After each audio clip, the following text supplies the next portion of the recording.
Are you accusing Post Malone of ripping off Jake Paul? I'm accusing him of treason in the highest order and also He's definitely an inspiration in my music, but I wouldn't say I ripped him off. You'd have to have been living under a Biggie Small-sized rock to have not heard of Post Malone. He's a fellow culture vulture who was called out as being trash by Charlemagne back in the early days of his career, just after White Iverson blew up. Post Malone is trash, man. Post Malone the fuck out of here. Mayonnaise Music Group. That's gonna be the name of his fucking label.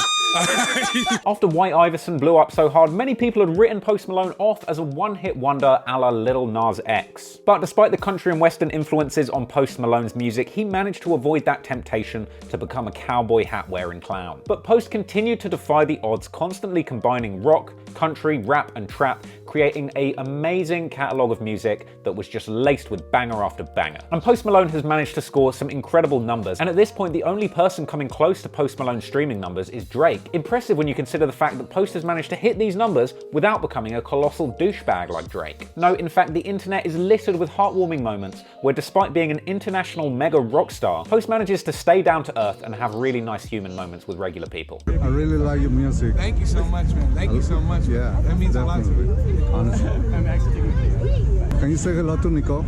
Well, hi, Nicole. Love you guys. Turn up. Take it easy. All right, there. I'm sorry, but at this point, it's hard to even imagine Drake being able to get through an interaction with a member of the public without shagging somebody's wife or getting his gang of mob-tied goons to break your jaw while he watches laughing. But one of the most heartwarming pieces of Post Malone being down-to-earth lore is his friendship with YouTuber and Fupa Trooper H3. Now, some of the less YouTube literate fans will probably be wondering who the hell H3 is. The YouTube channel H3 Productions is run by the comedy husband and wife duo Ethan and Gila Klein. They originally made their name doing comedy reaction videos, reacting to some of the dumbest pieces of content that existed on the internet at the time and having a breakout hit with their viral video, Vape Nation. And I've got to admit, H3 has been a huge inspiration for my own channel. I don't think I would have ever got to this point without devouring all of their content and spending several years trying to copy it and failing miserably. We have the beautiful extra accessory, the Plum Space Zone Little Johnny's Gone Missing tarpaulin. Absolutely, for those times when things get a little bit too rough and you need to pretend like you didn't have kids in the first place. Apparently it turns out that Post was a fan of H3 Productions, and they became friends after Post Malone said a common H3 catchphrase, goofs and gaffs, on everybody's favourite butthole-burning interview show, Hot Ones. This was a bizarre moment where Sean Evans seemingly jerked off a ghost whilst asking Post about getting pranked on his tour by his good buddy Justin Bieber. He did that. Justin's a little prankster, a little gooster, gaffster. A couple of days later, Ethan and Post linked up through Twitter and became good buddies. Before long, Post was appearing regularly in videos with H3, chugging Bud Lights, dressing each other up, crushing cars in tanks, you know, usual friend stuff. But it wouldn't take long until Ethan and Post's blasé internet shit-talking would catch the attention of nobody's favourite YouTuber, Jake Paul. Now, you actually don't have to have been living under a Biggie-sized rock to have never heard of Jake Paul. In fact, if you're under the age of 22, it's unlikely you're going to even know who this little pipsqueak is. Unlike Post Malone's genuinely talented rock star status of fame, on the other hand, Jake Paul is famous in that kind of compartmentalized, I can't believe 20 million 12-year-old girls actually watch this shit kind of way. And perhaps you've confused Jake Paul with his corpse-disrespecting older brother, Logan. I've made a severe and continuous lapse in my judgment. But Jake Paul is a social media celebrity slash scumbag in his own right. He originally begun his career on Vine, making short-form comedy sketches. Oh, you need a ride home. Oh, it's just one muffin, why not? I guess it's time to go work out now. Human hurdles! But once Vine shut down, unfortunately, Jake continued making content over on YouTube. What up, vlog day 2? Once on YouTube, Jake had one of the fastest come-ups in YouTube history. Now, unlike Post Malone, who rose to stratospheric levels of fame by crafting universally acclaimed pieces of art that pushed the boundaries of what music could be, Jake, on the other hand, rose to fame by leaking his own address online, getting in an enormous feud with his neighbours that was covered on national news, losing his Disney deal, and attracting the attention of H3, who skewered him on YouTube regularly. My name is Ethan Klein, and I'm on safari to find the rarest creatures on Earth. This week, we're looking for the endangered species known as viners. And after a while, this became a regular occurrence on YouTube. Jake Paul would do dumb shit, and the likes of Ethan would rip into him in a hilarious fashion. Everybody got views, and the world kept on spinning. I have one question for you. Yeah? What are those?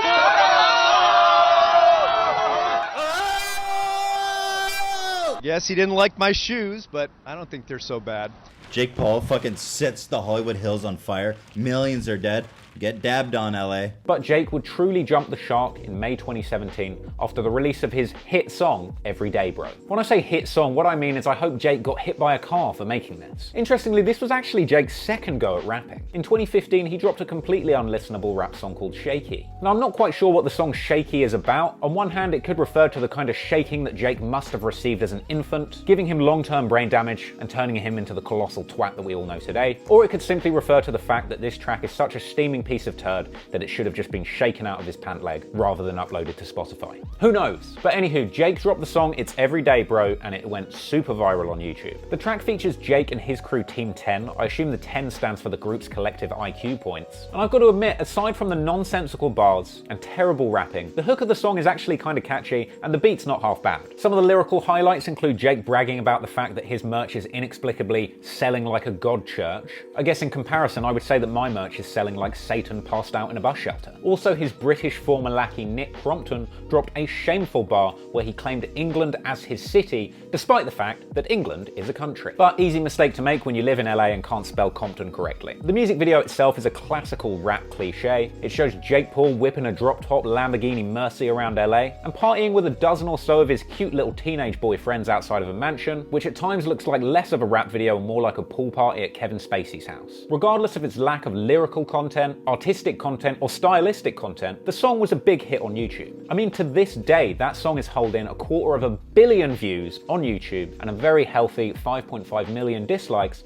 to around 2.8 million likes. Note that this is actually enough views for this song to be certified platinum. And the track even got an official remix from Gucci Mane, who was reportedly paid a hefty packet to jump onto this terrible excuse of a song. A lot of people have speculated it could be anywhere from 50 to 250 racks that they paid Gucci to get on this piece of garbage. Gucci Mane actually dropped a pretty fire verse on this remix. Jake Paul even upgraded the bars of his own verse, which makes the remix an actually pretty listenable song. But that didn't stop the entire internet, including H3 and Post Malone, from roasting Jake for this terrible attempt at a song, leading to a sensational podcast appearance that would take this beef to the next level. In June 2017, Post Malone makes an uncredited appearance on episode 10 of H3's newly launched The H3 podcast. On this episode, Post turned up partway through up to his usual antics, chain smoking cigarettes and drinking Bud Lights. He comes with Bud Lights and cigarettes. Where else? What else? And this was a quality appearance, even featuring a touching moment during a break where Post Malone is seemingly having a private conversation on the phone with Justin Bieber about just how talented and handsome he is. I think that you have beautiful abs. Oh yeah, he's got a situation. I think you have the greatest smile. I think you have a beautiful soul, and I think that a lot of people look up to you, and you make the world a better place. Wait, is that Justin Bieber? Oh, what up, dog? Eventually, the topic of conversation turned to Jake Paul's recent lackluster performance of Everyday Bro. This was in front of an army of preteen fans with all the enthusiasm of having to testify at a Michael Jackson trial. And so Post and H3 ripped into Jake dueling. I don't understand. It just flabbergastes. By how this can exist? Yeah, how people can... Like, this is the type of shit that I was making when I was 14. Right. Yeah. Like, those are like 14-year-old me lyrics. Like, right. I am number one. Catch me... Chew 'em like it's gum. Right. But without realizing that there would be severe consequences to this level of disrespect, Post even ordered some of Jake Paul's merch for the purposes of potentially shooting a sketch wearing it with H3. Post Malone announced his unfortunate and non-reversible purchase with a tweet that seemed to apologize to Healer of H3's fans, the Healer Kleiners, for being a turncoat and becoming a Jake Pauler. YouTube's so obnoxious. However, Jake the Snake quickly saw an opportunity for some free clout tokens and decided to go ahead and seemingly violate a couple of internet privacy laws, getting his hands on Post Malone's personal home address from his merch provider. And before you know it, Jake Paul would be pulling up to Post Malone's house looking for all the smoke. Well, kinda. So, Jake Paul makes a vlog every single day, hence Everyday Bro. But you won't be surprised to know that Jake Paul has no sense of decency, common courtesy, or common sense. So after securing Post Malone's personal address, Jake decided, without permission, to pull up to his house, film a vlog of him hand-delivering that merch, and confront Post for talking smack about his terrible song. Now, the original upload of this vlog showed a lot of personal details and pretty much the entire exterior of Post Malone's personal house. This is his house. He's got like Rolls Royces and whatnot. To his credit, Jake Paul had blurred out a couple of identifiable details like license plates or the house number, but it didn't take long for this video to rack up millions of views. And whilst he did add a little bit more of a blur later on in post, in the great words of Patrick Stewart in Extras, I'd seen everything. Whilst there, Jake filmed Post's house, his cars in his driveway, even the fire bathing ape doormat he had on his porch. That thing is cold. But once he actually got on the doorstep with Post Malone, this master of extroverted fuckery was immediately too shook to really confront Post Malone about his comments, and honestly, Jake just seemed pretty starstruck. Bro, we got your merch. What happened? We got your merch, bro. We got your merch. When Jake finally stopped fanboying and plucked up the courage to actually ask Post about the diss, Post pretty much just sidestepped the issue, and that was good enough for old Jakey. And we're hella confused because we're like, yo, we made a song and you dogged us, but like, we're like, yo, you got the merch, so. It's good, man. You know, the merch is fire, so we're good. And what I found truly interesting about this whole thing was just how cool Post Malone managed to keep it throughout this entire uncomfortable exchange. I mean, when he answers the door, he's wearing his boxer shorts. And when Jake asks Post if he can vlog after having already been filming the entire time, Post has to go and put some fucking pants on. Post Malone very politely chats to Jake and even offers him a beer. We said we're hella confused. Y'all want a beer? No, we're good. You're good? You're good. Can we vlog or no? Sure, let's do it. Meanwhile, Jake manages to stoop to an even lower low and ask Post to jump on one of his songs. We got another song and there's a verse open. And ever the diplomat and good friend, Post Malone suggests that they would only jump on that song if there was a slot for Ethan from H3 too. Is there a verse for me and Ethan? There's a verse for, if you guys both want to be on it, I got you. Split it up. We'll split it up halfway. I got you. Can we do it? We can do it. Honestly, I feel like this is even further proof that Post Malone is the nicest guy in the rap game. I mean, let's be real, Jake. If you pulled up at Gucci Mane's house, Young Dolph's house, hey, maybe even Soulja Boy's house, do you think you'd be getting offered any more than a full clip of a Draco, let alone a beer?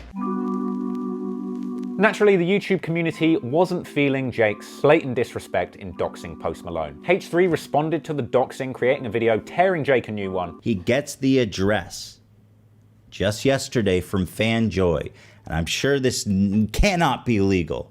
And if it is, it's extremely unethical. He gets Austin's address from the merch, and he goes to his flippin' house, dude. He fucking filmed it, dude. He completely doxed Post Malone, and I'm gonna blur this whole image out of respect for him. But this video already has 4.3 million views, and he completely doxed Austin. I love how he does him the courtesy of blurring out the number address on the post box, except you can see the whole fucking house. You can see the cars, you can see the license plate, you can see exactly where it is.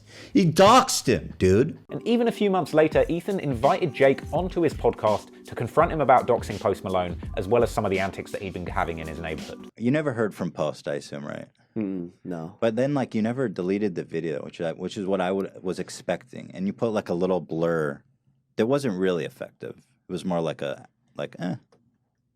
I mean, you guys put that same blur in your video, though. But the criticism didn't stop with Ethan of H3. Everybody's favorite YouTube gossiper Keemstar, aka DJ Academics of the Incels, had Jake on for an interview and basically just tore into him for being such a douche to dox Post Malone, and pretty accurately calling out Jake for essentially doing to Post what had kind of happened to Jake, where his address got leaked online and all of these people started showing up uninvited. Didn't you put him in the same situation by showing his house in your vlog? I mean, you had to have known that Post Malone didn't know that you were filming like his house, like his whole house, his cars, the license plates. I was under this understanding that like he would assume so, which is like when people assume stuff, that, you know, makes an ass of you and me, right? Right, so, but you do see like his good friend Ethan, H3's point where like you basically dox the guy, you know?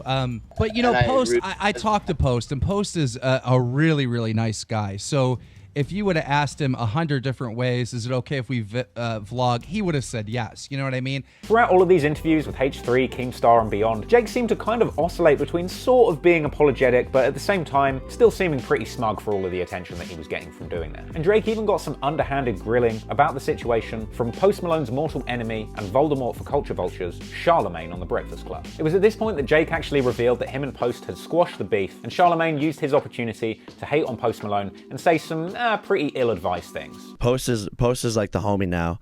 We actually like went back and forth on Twitter. Post is trash, but go ahead. I mean, he's number one. Still trash. Basically, what happened was he ordered my merchandise, and we brought it to his house, and he got like super upset about that because you didn't mail it. He was like, "Hey, lose, run away." But like, if someone orders your merchandise, like. That's dope. They'd the be owner excited of the to see company you, right? delivers the stuff to your crib. That's what I'm saying. But like that. But that's why it was like he didn't really care, but he did. I don't know. Why? So you knew it was him when he ordered it? Yeah, it like showed up. Why is it? That's some douchey stuff to be mad at. Yeah, that's some douchey stuff to be mad at, isn't it, Charlemagne? In fact, Charlemagne, why don't you share your address publicly? Maybe Funk Flex and Lil Kim will pull up and give you a little merch delivery of their own. And so, despite keeping it pretty classy throughout this entire ordeal, in September, Post Malone was spotted at a show telling the crowd to chant, "Fuck Jake Paul." Fuck Jake Paul. Fuck Jake Paul. Fuck Jake Paul. Fuck Jake Paul. But by next year, Post Malone was back to his chilled out self, having a pretty good spirited chat about the situation with paparazzi. I saw a video where Jake Paul came to your house and knocked on your door. What did you think about that? I don't know. I was kind of freaked out by that. I ordered his merch as like a meme. Yeah. And then like I'm sitting there playing video games, and the last person you expect to see at your door is it's fucking Jake Paul. Man.